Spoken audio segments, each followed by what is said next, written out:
Millions of frontline workers keep our economy running and are provided with the latest technology to do their jobs. But digital adoption, especially by frontline workers, is really hard. This is Frontline Innovators. We explore how to overcome challenges and achieve success when we empower our essential workers. I'm Justin Lake.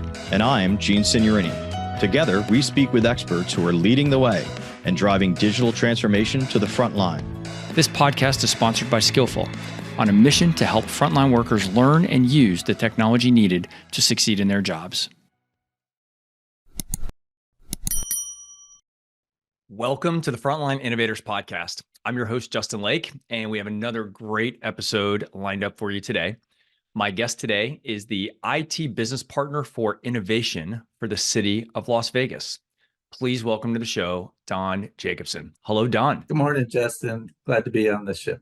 I'm so glad that you're here today, and I really enjoyed the prep call. I think most of our guests and listeners by now know that we always have a prep call with our participants before the actual podcast, and I just really enjoyed the conversation that you and I had, and I have so many notes from our conversation, and I can't wait to get into it with our audience today. So let's start off the show as we always do and ask what you think is the biggest challenge facing the frontline workforce today.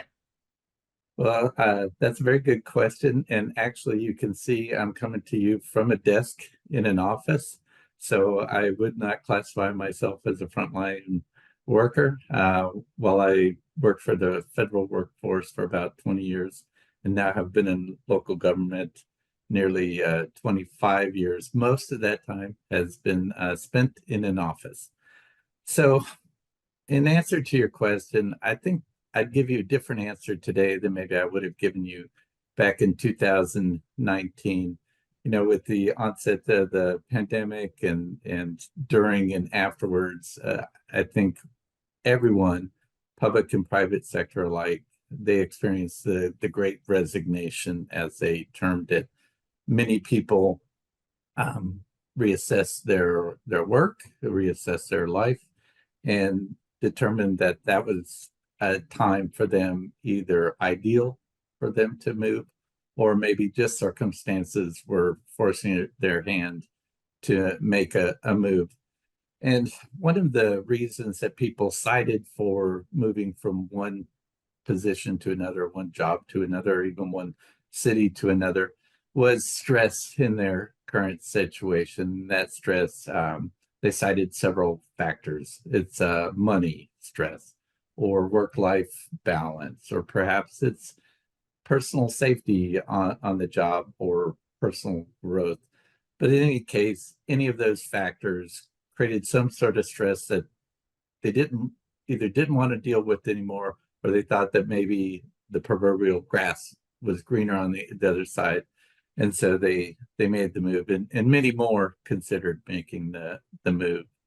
And some of the causes, I think, of that stress, like the work-life balance or the safety, for instance, was because these frontline workers, many of them experienced, particularly during the pandemic and sometimes coming out of the pandemic, with the paradigm shift and changes into how their operations were understaffed shifts, right? So if you're working on a shift and you don't feel that there's enough people to get the job done, or get the job done safely, that's going to create stress for you. And maybe you have to work overtime because there's not enough staff, so your work-life balance is impacted. Another thing would be poor cross-team communication. So even if all of your team members are there, but they're scattered either out on the floor or out in doing the field work, and you're in one truck and they're in their other trucks in different neighborhoods in the case of the city. If the team is not communicating effectively on the work to be done and their progress on the work, and whether they need assistance or not, that creates stress in their workday. And then lastly, lack of recognition, particularly, I think, more so for the frontline workers than office workers, and certainly for supervisors or management. For the most part, your work may be invisible to your management and supervisor. It's certainly visible to the public. And so, but the public is not the person giving you the raise or the promotion. So the lack of recognition for your contributions, that creates an added layer of stress. So I'd say in an organization like the city of Las Vegas, which is obviously in the public sector rather than the private sector, frontline workers in the city still face similar challenges and they still express similar frustrations or doubts. And I think it would help to set the scene a little bit by giving some background on the organization that is in the city of Las Vegas. And I think when we talk today, Justin, I'll probably be referring to the city as an organization, right? Not a company. So the city of Las Vegas, I think we were founded around 1905, and our initial charter was for two services to be provided. One was the city clerk, so that people could record their land deeds, and the other thing was a volunteer fire department.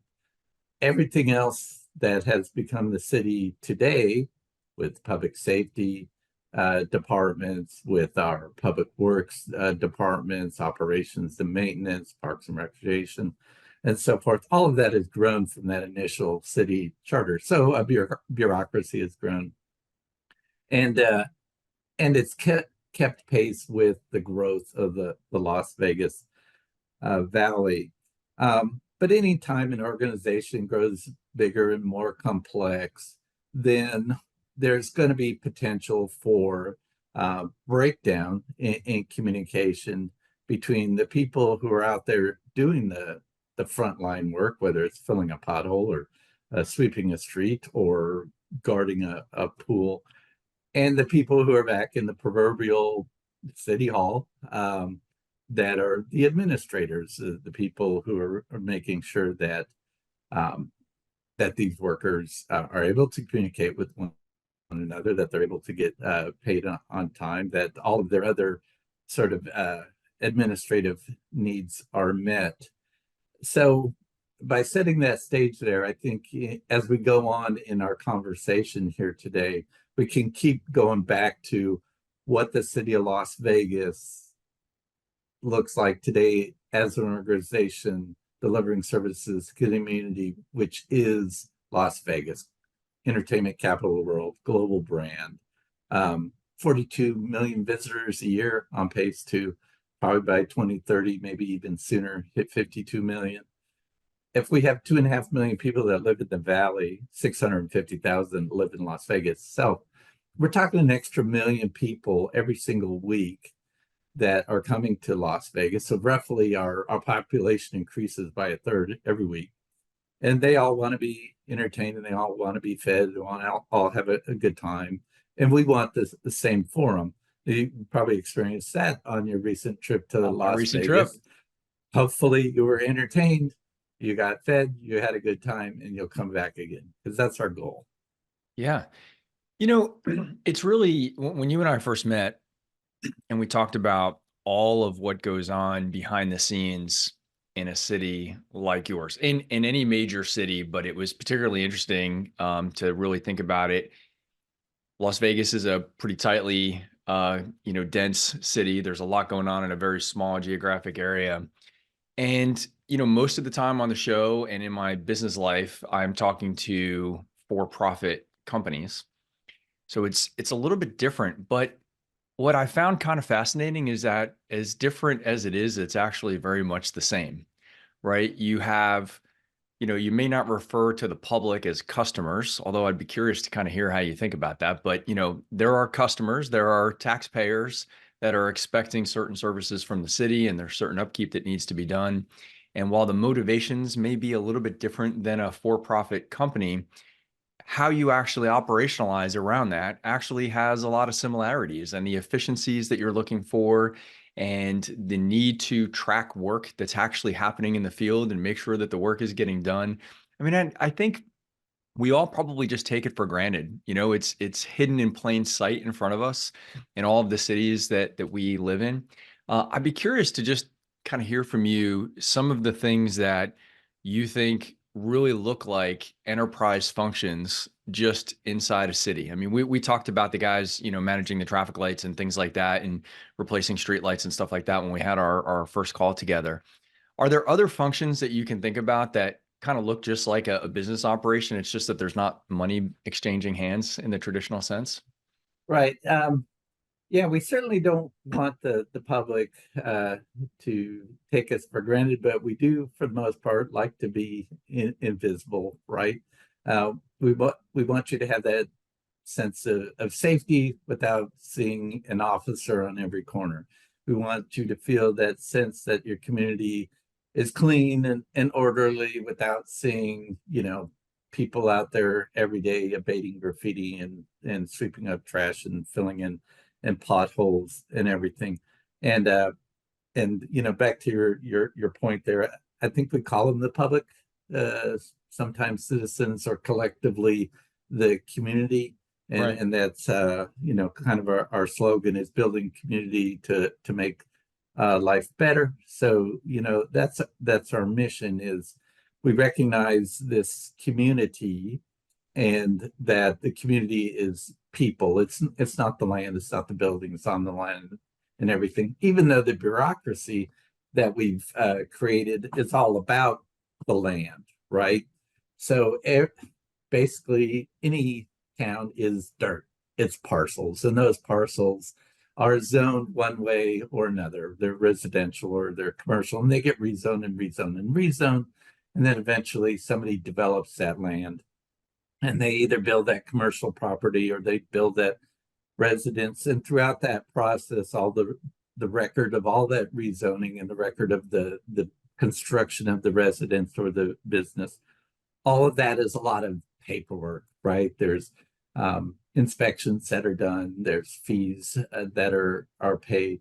And then once somebody moves into that residence or a business opens up in that commercial property, then there's even more recording that goes on, more inspections that are done, more fees that are paid, more applications to file. So we do have an enterprise application that is basically the record of that parcel over time, that we can go back to if necessary. Say in the case of a commercial building has a fire, right?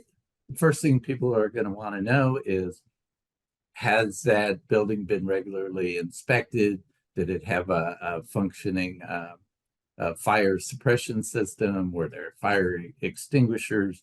Did it have a record of previous fires?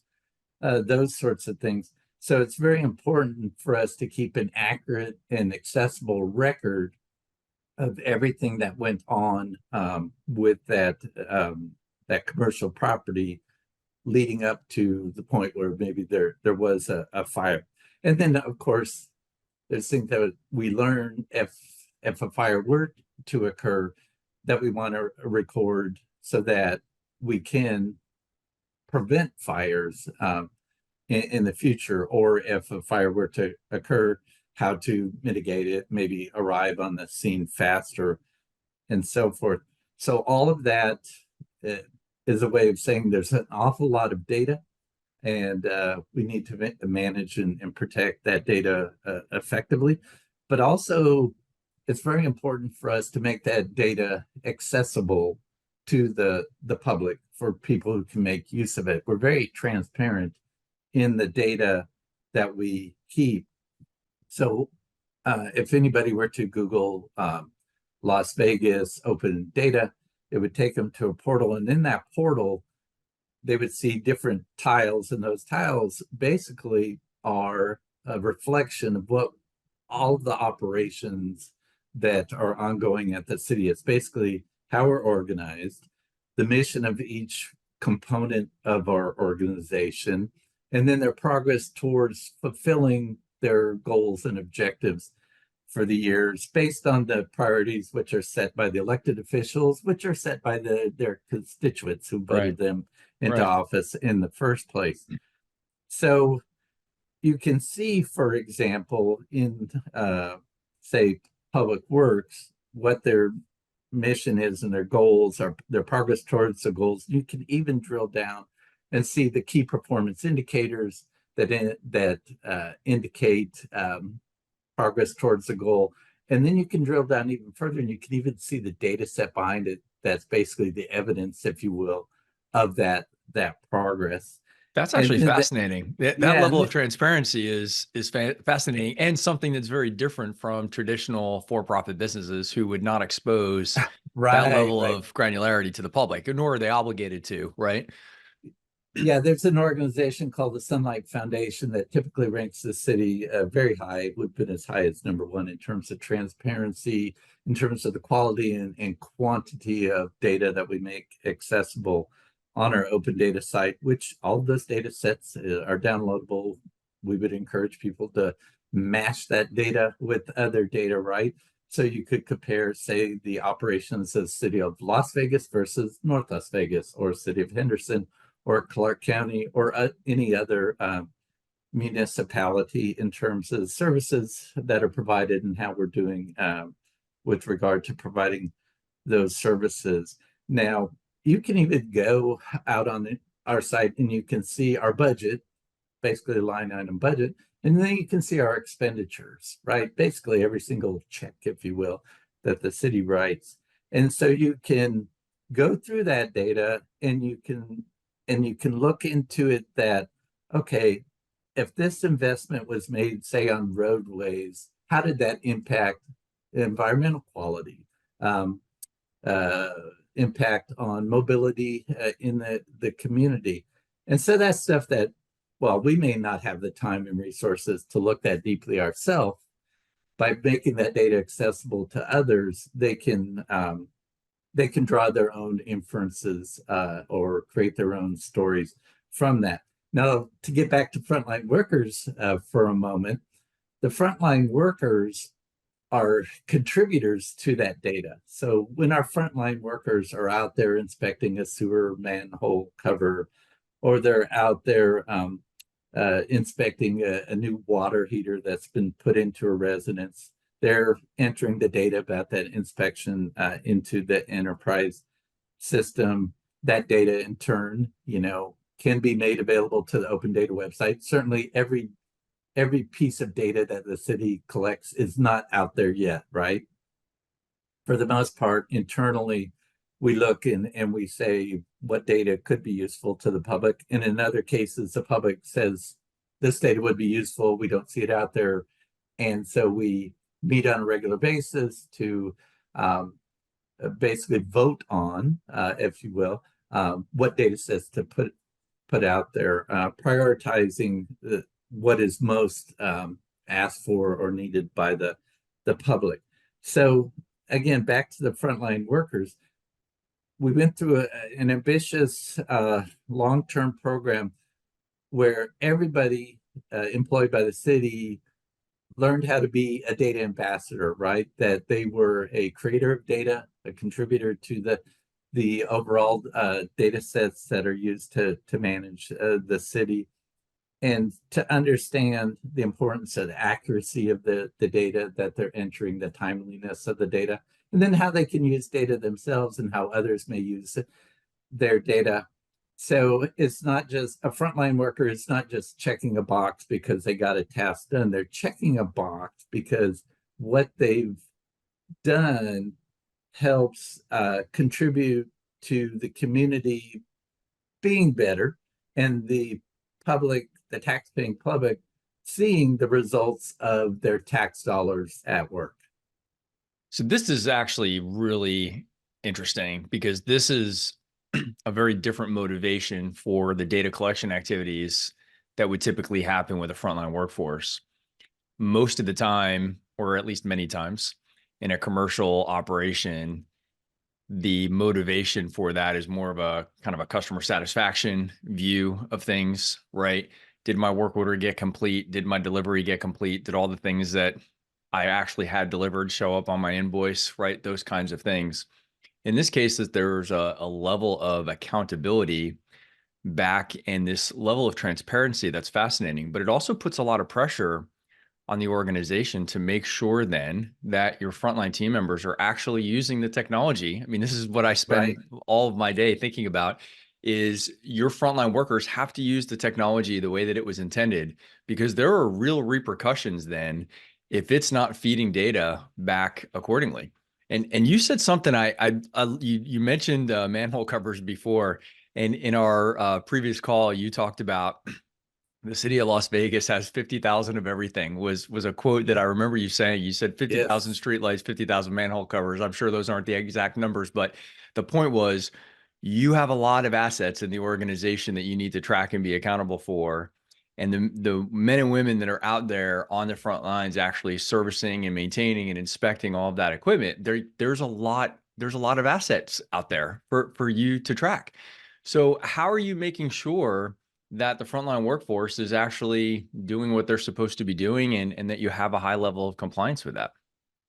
Yeah, and I'm glad you brought up my statement about 50,000 of everything, because obviously we don't have 500 employees to inspect or maintain those 50,000 of anything, right? We may Right. have five, we may have even one. Yeah. And so we're relying more and more on uh, technology to aid us in ensuring that those 50,000 assets, whatever they are, that they're maintained frequently, or as often as they should be maintained, that they're doing well in our harsh environment, right? We got the hot desert heat, the blazing sun, and it still gets pretty cold Yep. in the winter. Um, so ensuring that that those assets, because for the most part they are tied to public safety, right? Smooth roads ensure that you have smooth mobility. Functioning traffic signals and streetlights ensure that you have safe neighborhoods. So it's very critical that that technology is maintained in the way that it should be maintained, and so we employ other technology to ensure that the workers who are out there making sure that everything is working properly have the information available to them in the field to do their work. So tech adoption, we can talk about that a little bit about, and how to do it effectively.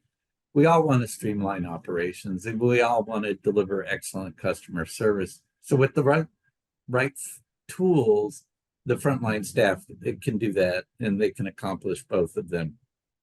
So digital adoption, that's more likely than text simple to use. In other words, it's intuitive.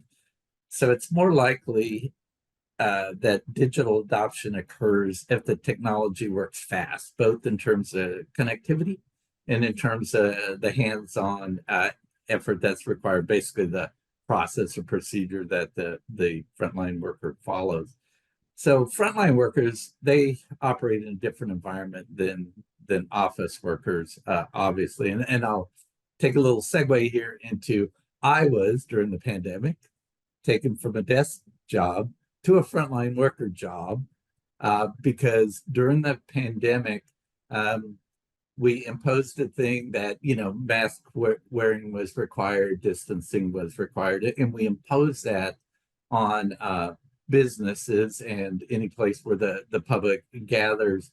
So during that period, we needed basically people out in the field to ensure that that was happening, that businesses were making sure customers wore masks, that they were ensuring that the distance requirements were kept. And so because we had to pivot very quickly, we deployed people like me, a desktop worker, out into the field to do those inspections.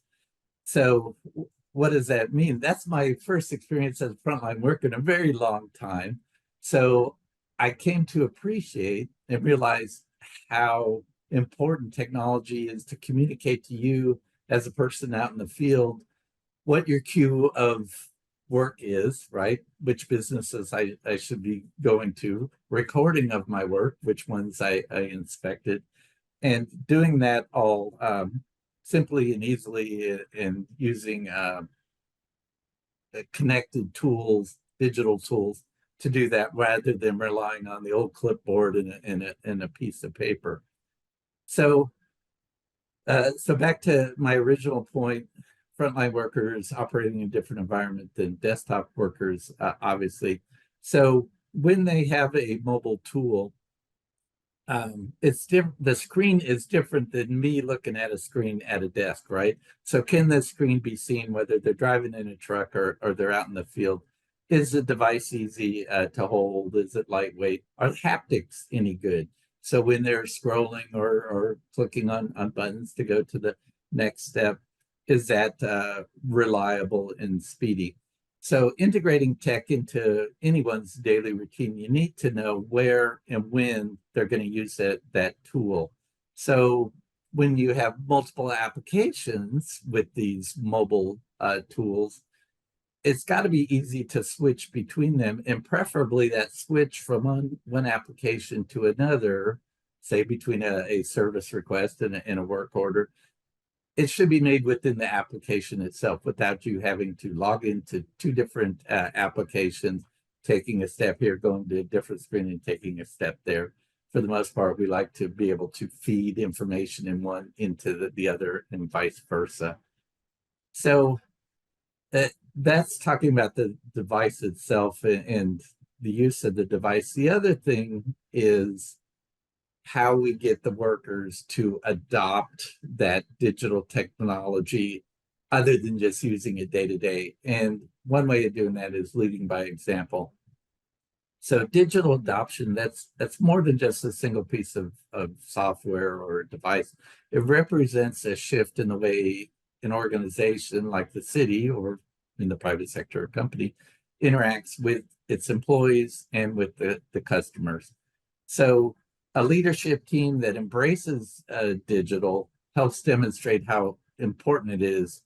And so when I say leading by example, they're using the same tools that their frontline workers are using. So leading by example can take different forms depending on who the leader is.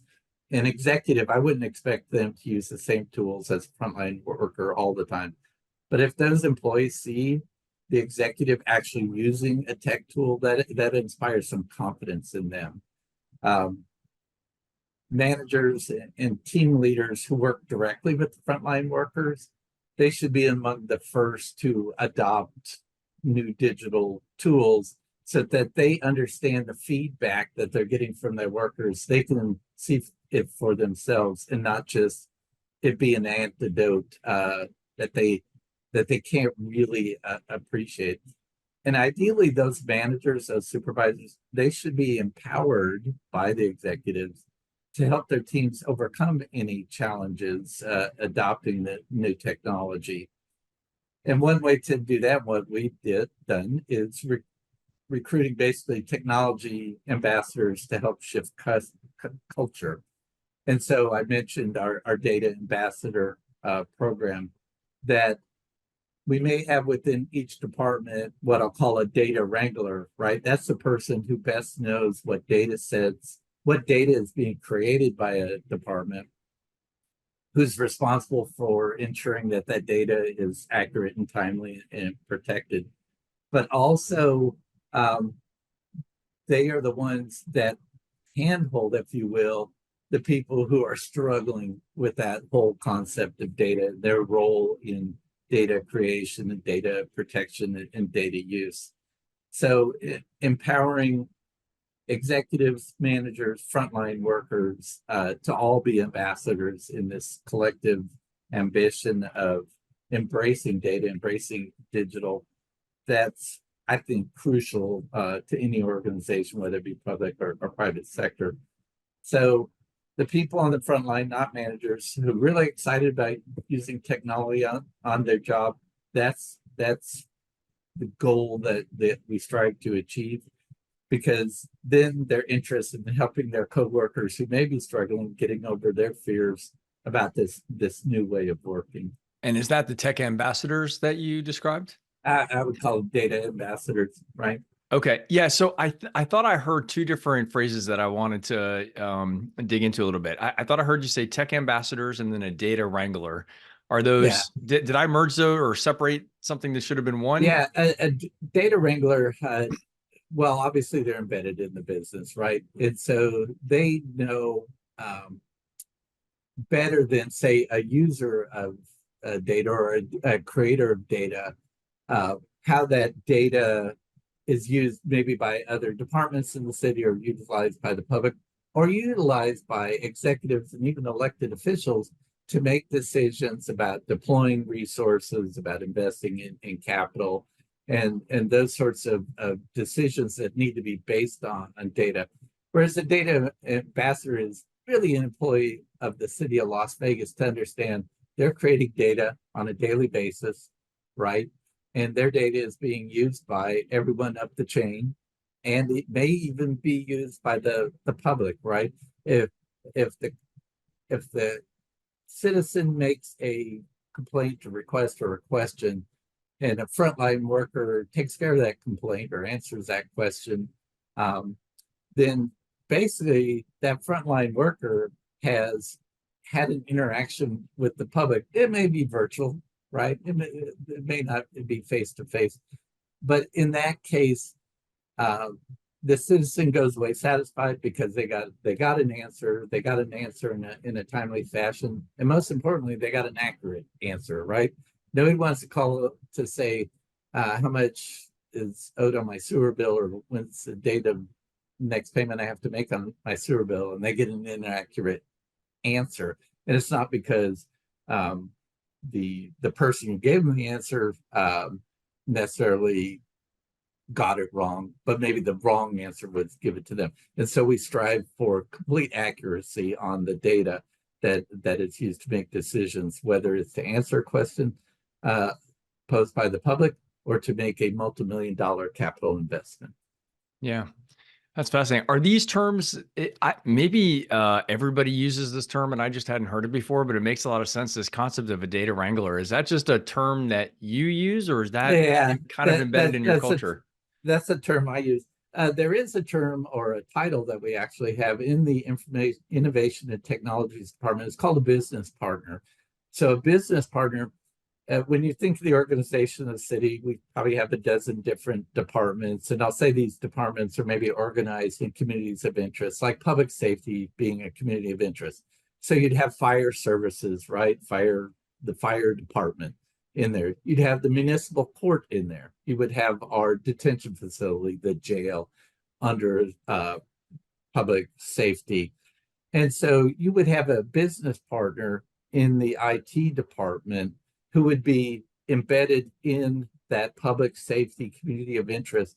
So they know the operations of that department, their pains, their challenges, their ambitions and their goals, and can advise them on a technology level what enterprise solution that they might consider, right? Because we don't want to keep delivering point solutions that it's only going to work for municipal court. If there's a way that we can take care of a challenge that muni court faces that can be deployed across the enterprise so that finance can use the same thing, that public works can utilize it. We're going to look for an enterprise solution because that's one that's less expensive to maintain, right? If you have if we have 50,000 applications, Right. that's going to be tough to manage. But if we have a handful of enterprise applications and then maybe a few dozen point solutions, it's going to be much easier for us to manage, both in terms of the IT department as a service organization and for the organization of the city overall. That makes a lot of sense. And that just speaks to what it is kind of got me so fascinated about the operations of a city. I mean, even just in one sentence, you just talked about prison operations and fire and police and and that's not even speaking about the infrastructure like streets and public works, all the other things that come into that. So it's a really complex organization that rolls up a lot of functions that we would typically see in a commercial entity, but you're doing it all obviously in a single city, and it's just fascinating to hear you describe that. Yeah, you I could know really have a podcast on each department in the city, that's right? And how they exactly utilize technology. yeah, that's exactly where my head's at, because I think each one of those organizations inside the city or underneath the city umbrella could be like an entity of itself. But to the point that you just made, it's you don't want them all out there making completely independent decisions of one another, even though they probably have some autonomy and they're led by different leaders in the organization. From a technology standpoint, you want to find some synergies to the extent possible, so that you don't have fire and police and public works all going out making independent, technology decisions. So I love that role of the business partner. I see that a lot in successful businesses where they have IT professionals kind of planted inside the business to represent, a technology professional and perspective from the IT department, but to also make sure that the needs of, that group inside the organization are being met. And so I love to hear that the city of Las Vegas is implementing that strategy as well. I knew we were going to just have way too many topics to try to talk about. And so we're already coming up on the end here. What I'd love to just have you maybe just kind of close us out with any advice that you can share with our listeners. I'm really fascinated by a comment that you talked about in terms of supporting the technology ambassadors to help shift culture. And I'd love to hear if you can just kind of close us out with some advice on how to nurture those tech ambassadors, how to make sure that those early adopters in the field have been identified, and how we can ensure that they're playing a role in supporting the rest of the organization with technology adoption. Yeah, so speaking to the organization, not necessarily any individual function or element in the organization.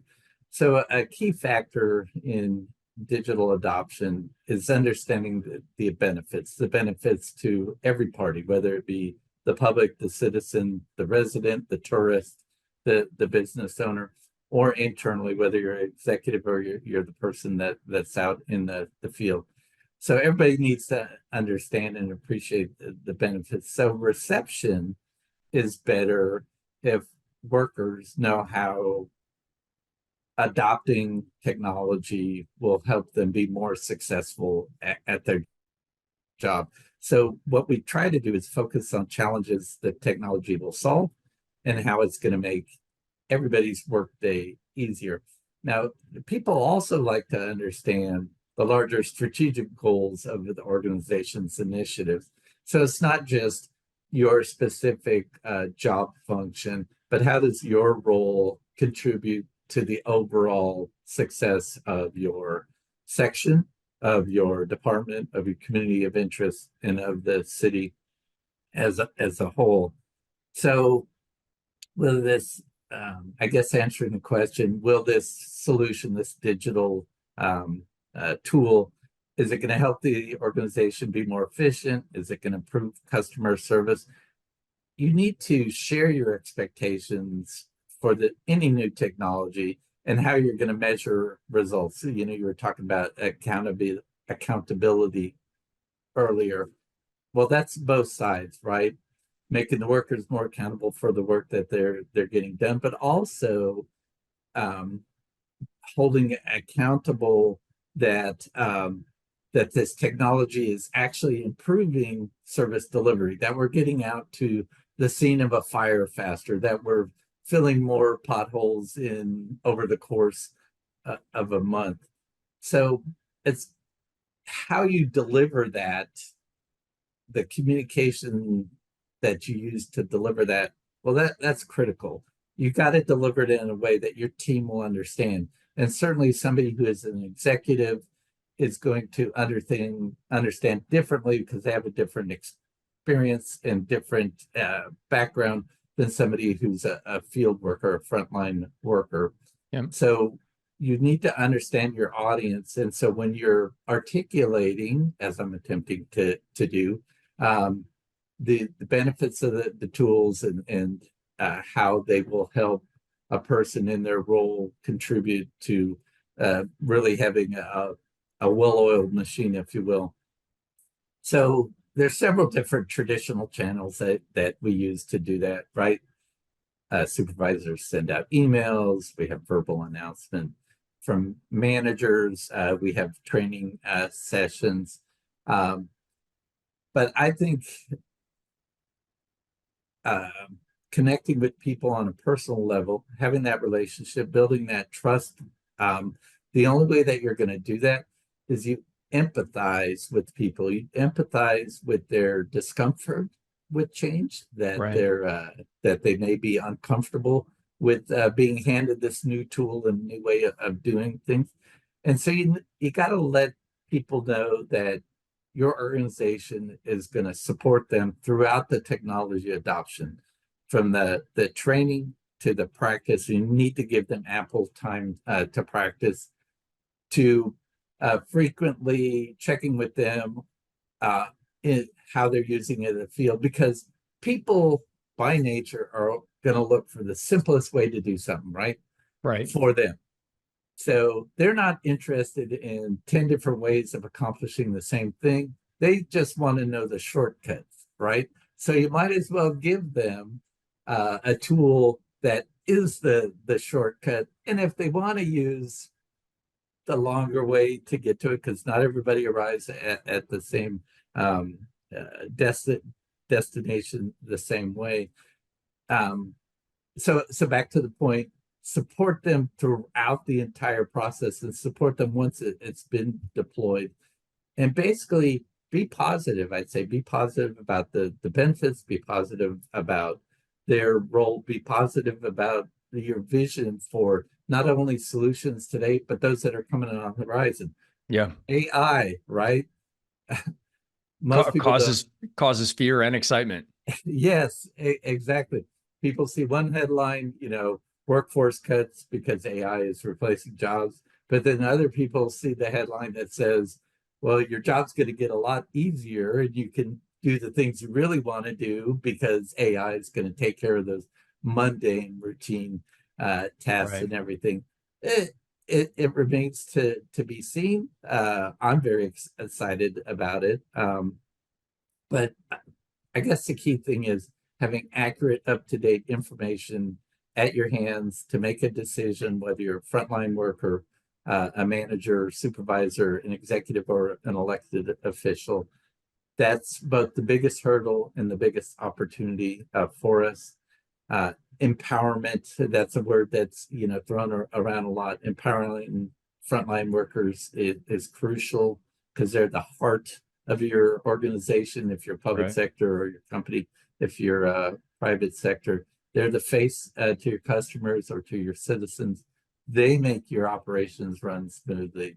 So rolling out new technology to help retain them, going back to the great resignation that we had with the pandemic, it costs a lot to recruit an employee, and we should invest in retaining them so we don't see them walking out the door 2 years after we hired them. Yeah. Don, I need to wrap it up there, but I want to thank you. And I'm so glad that we closed out on this topic. And I just want to reinforce something that you said at the beginning of that answer, which is when we talk about nurturing those ambassadors, we often talk about the kind of what's in it for them. What we miss, and you mentioned this, and I think it's really important, I want the audience to hear this, is the impact that their actions will have on their colleagues. I think that's a really important thing that you brought up. I'm glad that you did it. I think it's something that we don't talk about enough. I think the what's in it for them and the of course the empathy for that individual is always important. But I think one thing I have found, and I think this is actually disproportionately impactful to frontline workers who are part of a team, who are part of a tribe of their other frontline workers. They care to know what the impact is on their colleagues. And I'm really glad that you raised that point. So I hate that we do have to wrap it up, but I thank you very much for being on the show today. This has been such a fascinating view into kind of another angle of behind the scenes of the global economy. And really appreciate you sharing with us today. I I enjoyed our time together, and I hope to do it again. Thank you very much, Dustin. Excellent. And to our audience, thank you for investing the time with us to explore others' experiences and ideas around technology adoption with frontline workers. Hopefully, you can take an idea from today and put it to work with the frontline teams that you support. Unless this is your first episode, you probably already know that this podcast is sponsored by Skillful.